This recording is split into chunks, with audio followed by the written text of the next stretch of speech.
Тази събота в Derrida Dance Center се състоя премиерата на танцовия спектакъл «Лора», като поредно доказателство, че движенията са универсален знак и не принадлежат на никоя държава и култура.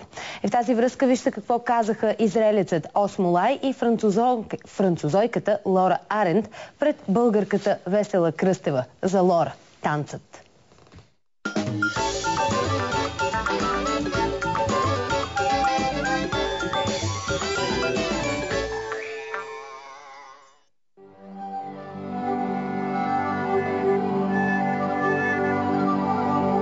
Започваме разговора с причината премиерата да бъде точно в София. Лора участва в резидентската програма на Derrida Dance Center. Така се стигна до шанса да ползваме безвъзмездно студиото на центъра за 4 седмици. Нещо изключително рядко като възможност. Време, в което единствената ни задача беше да измислим танца, да изчистим съзнанието си от всичко друго. Не се налагаше да репетираме паралелно с друга трупа и бяхме фокусирани изцяло върху идеята, която искахме да пресъздадем.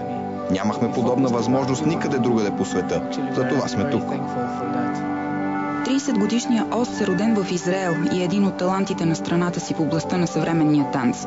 От 2007 година е част от танцовата компания Кибуц в Израел, а от 2010 година, освен като танцор в нея, се изявява и като хореограф. През 2012 година към Кибуц се присъединява 22-годишната тогава французойка Лора Арент. Двамата с Ос веднага разбират, че имат сходни търсения в езика на тялото и започват да създават странични и много лични проекти. Доколко сега танцът Лора е за самата Лора. Има много от Лора. В процеса на работа си дадох сметка колко много неща, свързани с нея, влагам в движенията и затова не можех да намеря по-добро заглавие на проекта, което да пресъздава същината, истината и нещата, с които се сблъскахме, докато правехме Лора. За мен специалното в този танц е усещането ми, че разказвам живота си по един красив начин и съм благодарна на Молай, че ми даде възможността да споделя тази история. Бих добавил, че като цяло е много лично парче, много открито. Чрез движенията, чрез танцора, чрез хореографията и костюмите, зрителят сам се потапя бавно в историята, която разказва танцът. И това е, което го прави още по-специален. Всеки зрител може да открие собствената си емоция и чувства и да ги преживее отново чрез тялото на Лора.